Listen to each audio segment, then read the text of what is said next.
ரீசெண்டா supreme court gaming கம்பெனிக்கு ஆதரவா தீர்ப்பு வழங்கியிருக்கு, ஸ்கில் பேஸ்ட் கேம் அப்படின்னு. இப்ப வந்து தீர்ப்பு பார்த்தோம்னா ரியல் மணி கேமிங் கம்பெனிஸ்க்கு ரொம்ப ரொம்ப ஆதரவா மாறி இருக்கு. லாஸ்ட் இயர் எண்ட்ல பார்த்தோம் அப்படின்னா கர்நாடகாவில் இருக்கக்கூடிய டிஎம் கேமிங் பிரைவேட் லிமிடெட், இது வந்து ஆஃப்லைன் கேமிங் கம்பெனியா இருக்கு. இந்த டிஎம் கேமிங் பிரைவேட் லிமிடெட் பார்த்தோம்னா கர்நாடகாவில் 2020ல இருந்து இயங்கிட்டு வருது. இது வந்து ஒரு கார்டு பேஸ்ட் ஆஃப்லைன் கேமிங் கம்பெனியா இருக்கு. இங்க இல்லீகல் கேம்பிளிங் நடக்குது அப்படின்னு சொல்லி எஃப்ஐஆர் வந்து பதிவு செஞ்சிருக்காங்க. அதை தொடர்ந்து பார்த்தோம்னா கர்நாடகா கவர்மெண்ட் இந்த கம்பெனிக்கு தடையும் விதிச்சிருந்தாங்க. இந்த தடையை எதிர்த்து கர்நாடகா ஹைகோர்ட்ல DM gaming private limited case file பண்ணியிருந்தாங்க. இதோடைய தீர்ப்பு பார்த்தோம்னா இந்த வருஷம் ஸ்டார்டிங்ல வந்திருக்கு, அதாவது ஜனவரி மாசம் எண்ட்ல வந்திருக்கு. தீர்ப்பை பொறுத்த வரைக்கும் இதுக்கு முன்னாடி கர்நாடகா ஹைகோர்ட்ல வந்தது போல இது வந்து ஸ்கில் பேஸ்ட் கேம், அதனால இதுக்கு தடை விதிக்க முடியாது அப்படின்னு சொல்லி தீர்ப்பை வழங்கியிருந்தாங்க. இதுக்கப்புறம் பார்த்தோம்னா கர்நாடகா கவர்மெண்ட் இந்த கேஸை சுப்ரீம் கோர்ட்டுக்கு எடுத்துட்டு போயிருக்காங்க. இதோடைய தீர்ப்பு தான் ரீசெண்டா வந்திருக்கு. சுப்ரீம் கோர்ட்ல பார்த்தோம்னா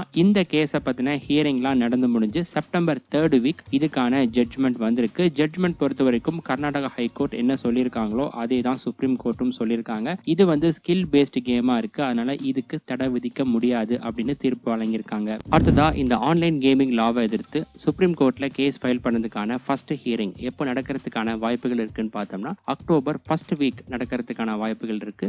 லாஸ்ட் 1 வீக்காவே கேமிங் லாயர்ஸ் இப்படிதான் வந்து அப்டேட் பண்ணியிருந்தாங்க. லேட்டஸ்ட் நியூஸ் பார்த்தோம்னா எக்ஸாக்டா அந்த ஹியரிங் என்னைக்கு நடக்கும் அப்படின்னு வந்து அப்டேட் பண்ணியிருந்தாங்க.